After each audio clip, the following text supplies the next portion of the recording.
escape routes blocked, and school evacuated because of high temperatures and volcanic gas emissions. So news from Campi Flegrei, while we just had another strong earthquake swarm that has calmed down a little bit right now, but we're still seeing earthquakes. So what the heck is going on at the supervolcano Campi Flegrei near Naples, with more than 6 million people that are clogged in between two monsters, Campi Flegrei and Vesuvius. So that's not really great, the news that we're hearing right now. And it's not just some person who's saying this. Giuseppe Di Natale, we've heard a lot from him. I've reported a lot about him. He works for the INGV, has worked in the leading position in the INGV, has given continuous warnings throughout the years, basically since 2018, but doesn't feel hurt. So something is happening at the Campi Flegrei supervolcano right now that should make every single person in this region stop and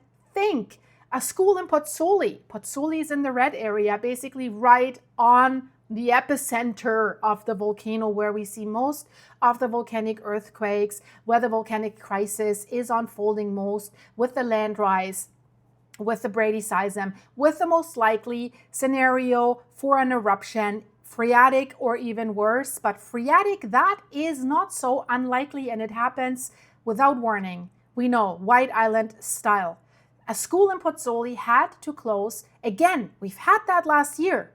Homes, schools, people were feeling dizzy in their homes, and they didn't know what it is. Gas. It was gas.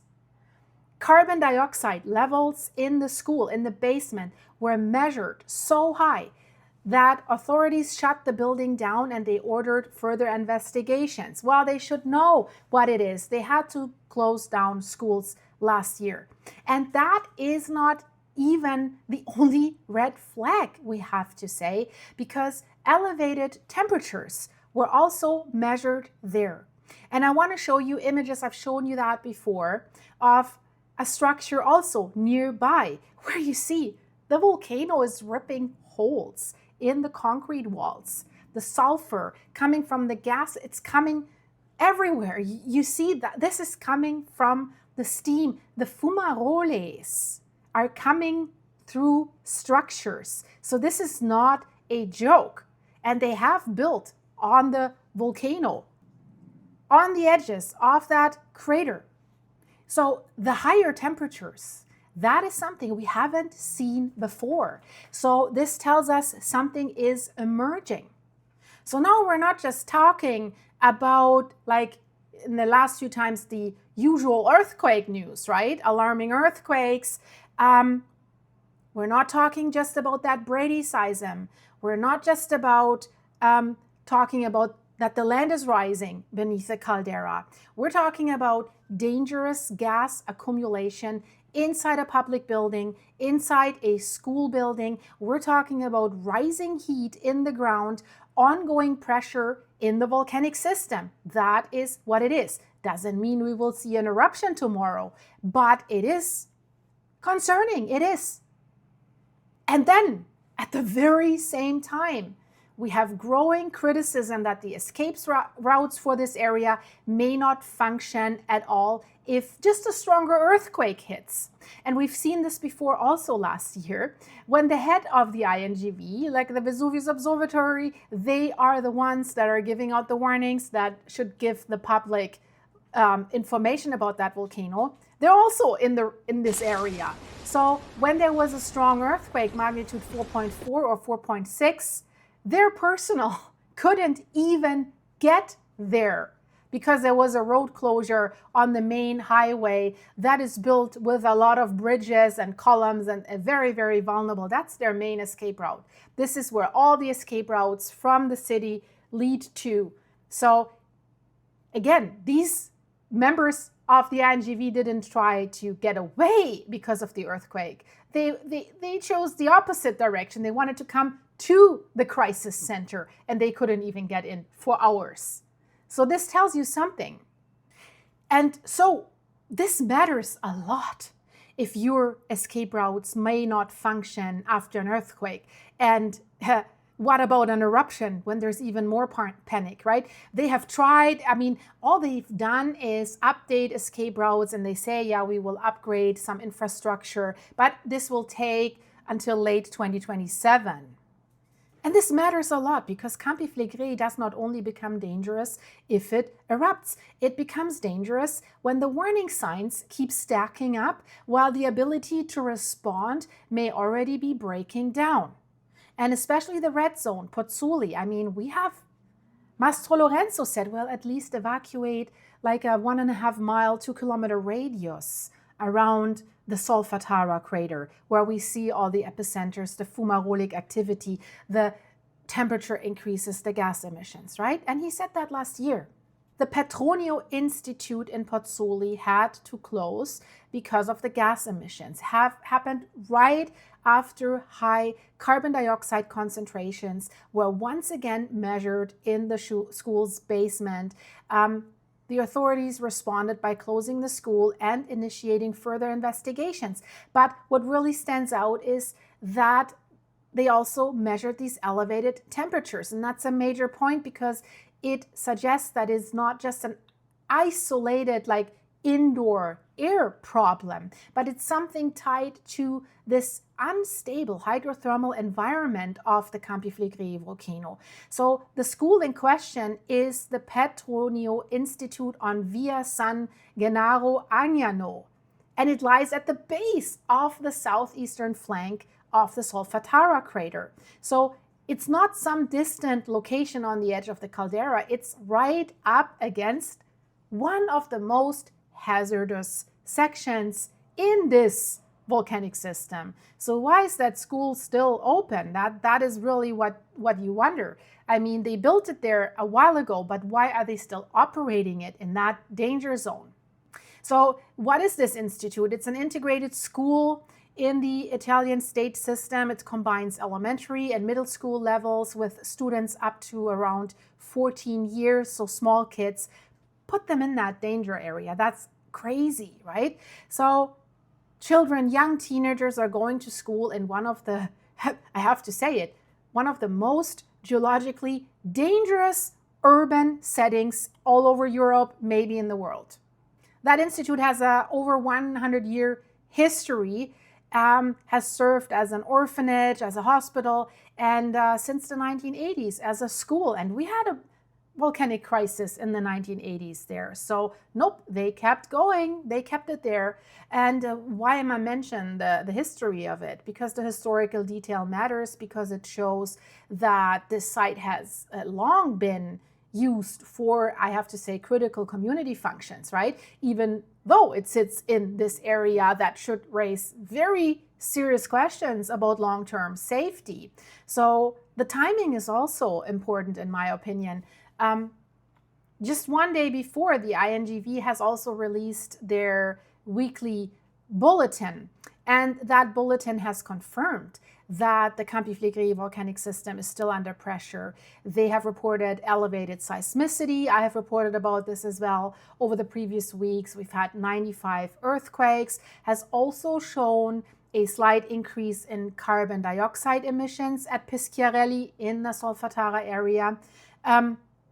And everything was increasing. They didn't sound like a top-level alarm, but I've reported that the INGV was saying, well, we're thinking about maybe raising the alarm level one level further, right? Peschiarelli area, it's where the strongest fluctuations in degassing have occurred in recent years, right? Measured soil CO2 flux values, they say, showed no significant change in the recent bulletins compared with earlier periods, but they say it's continuing the rising trend. So no changes is not a good thing. It's continuing the rising trend. So trend is still upwards. And after the school is closed because of very high CO2 readings and unusual heat nearby, that feels a lot more serious when we say it's still rising, right? But I want to dig a little bit deeper into the geography of that school. And you will understand why in a second, because that's a part that should not be overlooked. The Petronio Institute is not only near the Solfatara area. That's that white beige sand dune area. It's also directly across from Monte Olibano, which is the epicenter of activity where some of the strongest earthquakes in the region have occurred. So the school is effectively being caught between one of the main gas and hydrothermal danger zones and one of the main seismic hazard areas, problem areas. That's quite a staggering combination when you think about what children, teachers, and staff are exposed to there on a daily basis. And probably that building, if the school has been there for over 100 years, probably not seismically super stable. Maybe they have upgraded it, but it's an old building. And again, phreatic eruptions can occur at the Solfatara without additional warning. In a worst case scenario, where you remember White Island, could be even more powerful, rock fragments could be thrown beyond the edge of that crater. On top of that, stronger earthquakes remain a threat, and so do further gas emissions. So do you want to have your kids in that area? Nope. So does long-term operation of that school still make sense? No, I think the threat is way too high. And as we see how the trend is going in the Solfatara area, I think that we have, if we look at the long-term exposure limits for sulfur dioxide and carbon dioxide in Peschiarelli and Solfatara area, they're likely being permanently exceeded, not just one spike and then back to normal, right? Wind direction plays a key role too. Hydrogen sulfide can be smelled throughout the area, and where that smell travels, the otherwise odorless gases can spread as well. So all the volcanic gases, this is a danger zone. And we see fumaroles popping up everywhere. I've shown you last year, the road was melting, the asphalt was melting because the volcano was coming from below. Then they repaved it, volcano was coming again. I think, even if there's no imminent danger right now, which we can't say because of the risk of phreatic eruptions, but the larger message is a little bit obvious, I think. This school is located in an area where dangerous volcanic gases are part of this active super volcanic environment. This is not a theoretical hazard. It's probably not going away. Via Antignana, last year, I said it, the asphalt melted because of increased fumarolic activity. That road is only 150 meters away from the school if you draw a straight line, and a volcano doesn't go detours, right? 150 meters, 350 feet, 300 feet, something like that. So this is a place, we have to say that, where the ground has already shown enough heat to melt asphalt and create big holes in the road, right next to a school attended by elementary school children and younger children. So also it's located in the center of the magma accumulation beneath the Campi Flegrei volcano, right? So this is not just a poor location, as we could call it. It's an almost unbelievable decision from a public safety standpoint. But let's get to the danger at Campi Flegrei, because that is not only what is happening underground, it's also what is happening above ground, on the roads, the infrastructure, and in evacuation planning. That is also a key role. The criticism of the escape routes in Pozzuoli and in the surrounding area, and that criticism is not coming from nowhere.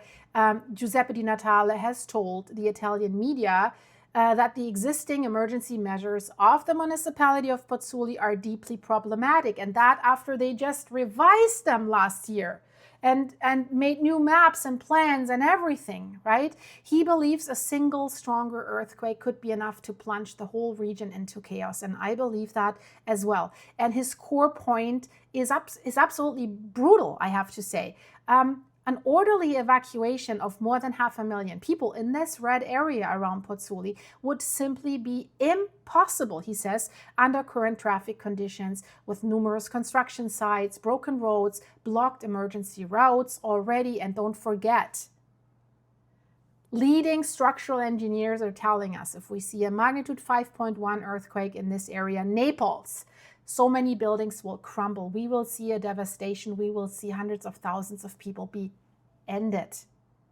These are old homes. We've heard in Pozzuoli, many homes just lean on each other. That's how brittle they are. With a magnitude 4 earthquake, magnitude 4 plus earthquake, floors were collapsing, roof were collapsing. We've already seen that. So that not only is this a danger if you're in one of these homes, but they collapse on the roads. So if that's your escape route, game over.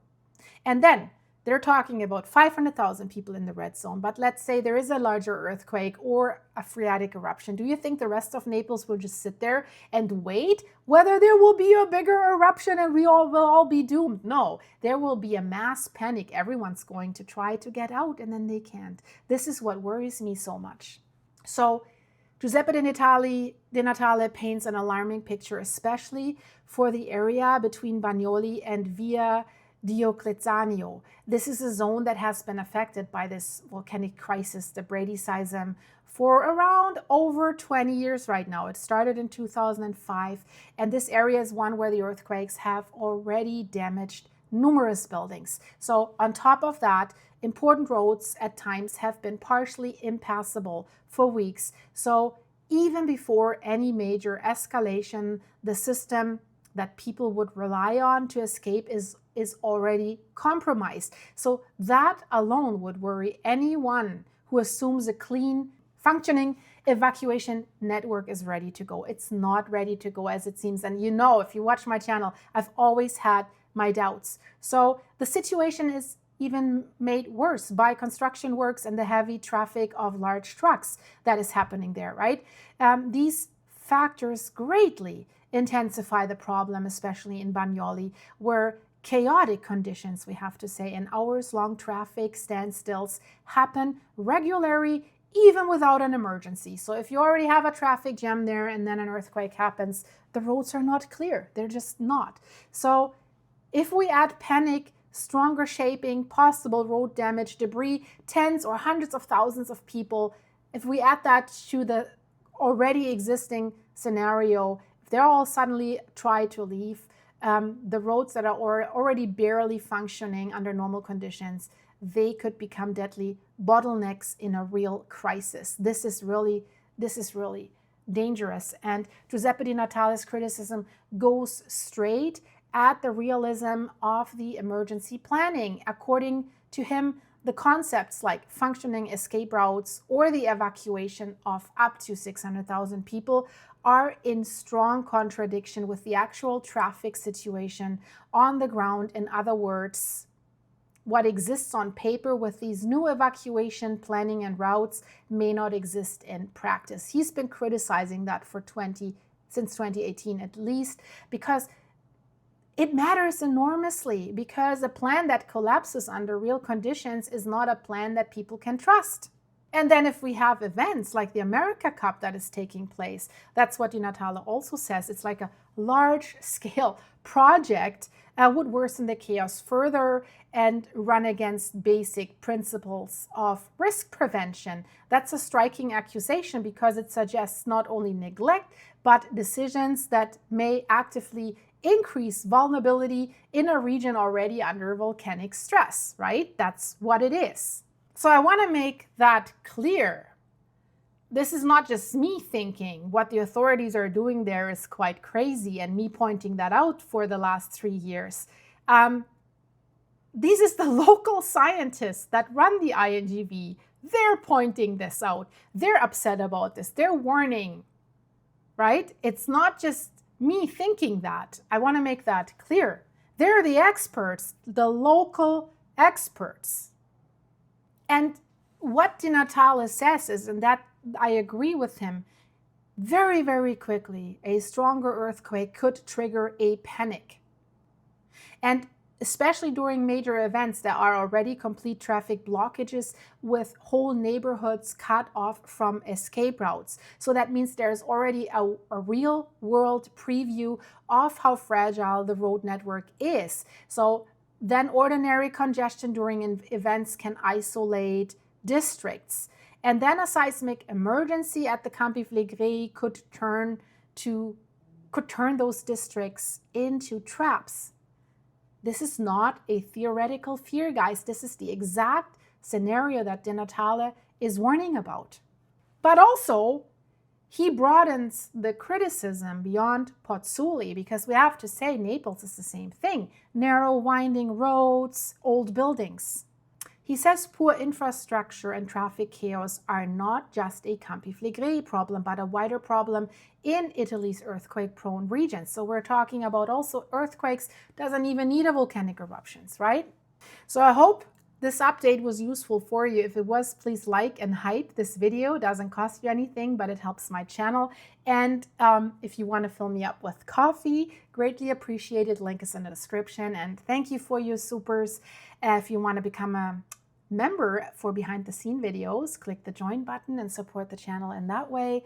And I hope you're all doing great. Be safe. I know I have viewers from all over the world in disaster prone regions that are facing disasters right now. So our hearts go out to you. Let us know what is going on, and you're doing this already in the comments. It's greatly appreciated. So stay safe, be prepared, and check out what's going on here. Really, really crazy. See you in a second, hopefully. Bye-bye.